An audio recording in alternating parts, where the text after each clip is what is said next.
This shows a more of a kind of a lowland type reservoir. You see here, and I saw the steep shore. I saw the bunch of islands out there.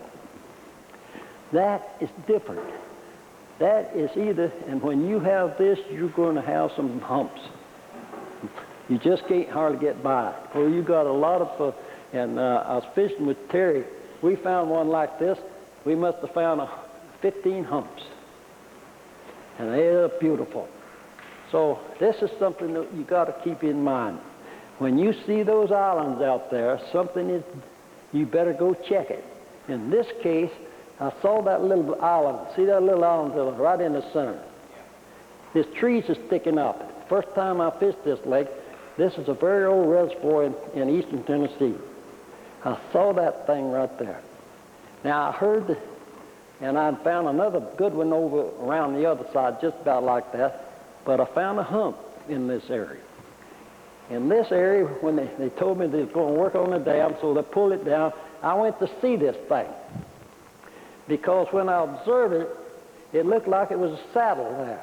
See the saddle? It was, yeah, right there. Between those two things, right there. That's a structure situation at times. So when I heard that they were going to pull this lake down, I went over to look and see if it's true. And I saw it. There was a saddle. Now I said, well, I better go see what's in behind that thing to be sure. So I walked through the mud. I think Jerry was with me walking through the mud. And I got on the other side, and we're on the saddle right here. And look what was on the other side. A sunken road bed. Another structure situation. And when the water came up on that side, this was the side I fished.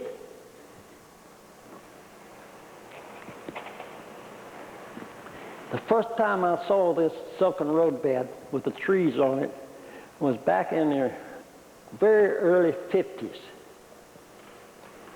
The tree line was pretty heavy. So I said, here's a sunken road bed. And it went for about 7 miles across there. And it crossed two major streams. And Don Nichols and I were fishing this in the very early 50s, and that was where we caught all our fish. Every time that sunken road bed hit a stream, feeder cut, there was a school of bass. Now, the last time when I took this picture, I was still coming back here. I usually fish this lake at least every other year anyway, but for all the years I tried to fish it maybe at least one time a year since 1950. This is a shot I made year before last. The old trees are still there. And I'm sure that we won't have any trouble with the structure. This is another visible thing that I saw. This bar that I saw here later has been producing for years and years. A structure situation. An island between two channels. You check the dam. A structure situation. You go down the back side of the dam, if it's got a road, to see what makes this dam tick. Why it is affected by what you see on the back side is going to affect what you see up on the front side. Because the stuff on the back side is going to be naked, but the one on the front side of the dam is going to be covered up with water. I've done that many times, and what I do, and you've heard me say this before, I'd see where the channel came in and hit the dam. So I'd get me a great big rock, and I'd look down on the back side of the dam and line it up on the other side of the dam, and I'd put it up on the banisters along the road. Then when I got in the lake, there was my rock sitting right up there, right there with the channel. You must keep your eyes open. When I first saw this situation, here's what I saw. I saw this bridge that went across the channel. And if you see it start making a curve up there and went to the right there. I look over here and I see a bay. And it looked like a little launching ramp back in yonder. But out here was a point coming out with trees on it. That told me there was a big bar, some kind of a bar sticking out there. Now, the channel came right down this shoreline. Just come in here pretty close right here. Stay right there. get in the center of the dam, of the bridge, and just come right down like you did right then. The channel came right on down here. Right there. That's where it came. Right from under the dam. Okay, and then I looked to the left, and that dam had made a big, that water had made a big curve and went in against that steep shore. Now that told me something. That told me that there was a great, big, wide, sweeping bar in the center of that thing. Channel came down, went around a steep shore, steep water on that side, and right in the center of that rat was a great, big, wide bar. I also noticed a few more things. If I went back to this thing, I saw the feeder cut. There's the bar, and I saw the feeder cut. So that told me something. So I'm going to look for that rascal.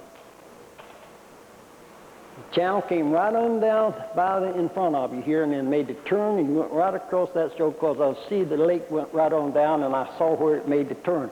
The tree line, the lake came up the tree line, and then it started turning and went on down. That told me something, and it told me there's a big bar in the center of that thing.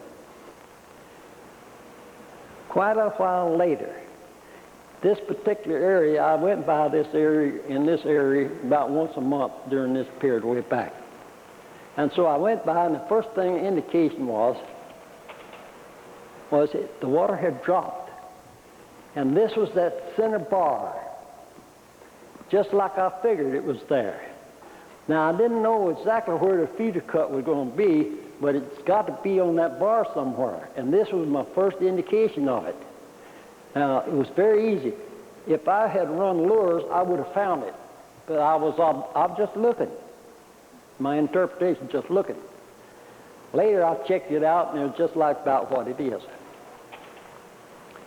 That's another shot. It's not a good shot, but it shows the feeder cut, and up there is that little trees against that was up next to the water, up in front of, up to the right there.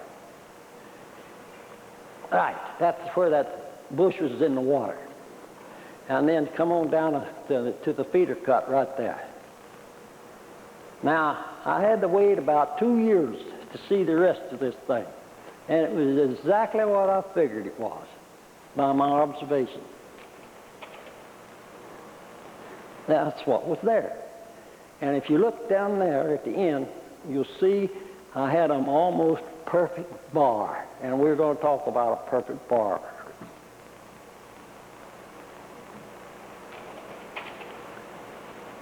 There's what was there.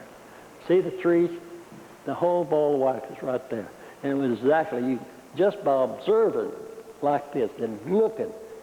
Now, if I'd had a depth sounder, I'd have run up on that bar and I'd turn around, oh, I'm getting too shallow. So he just goes right on off to the left and gets in against that steep bank. He'd have missed it completely. But that was the deal. In other words, if you're going to mouth and you're going to interpret a lake, you've got to keep your eyes open. That is where you're going to get the information. And it's so easy if you just follow a few guidelines. This is a pretty long talk, but I hope I impressed on you the fact that you've got to look.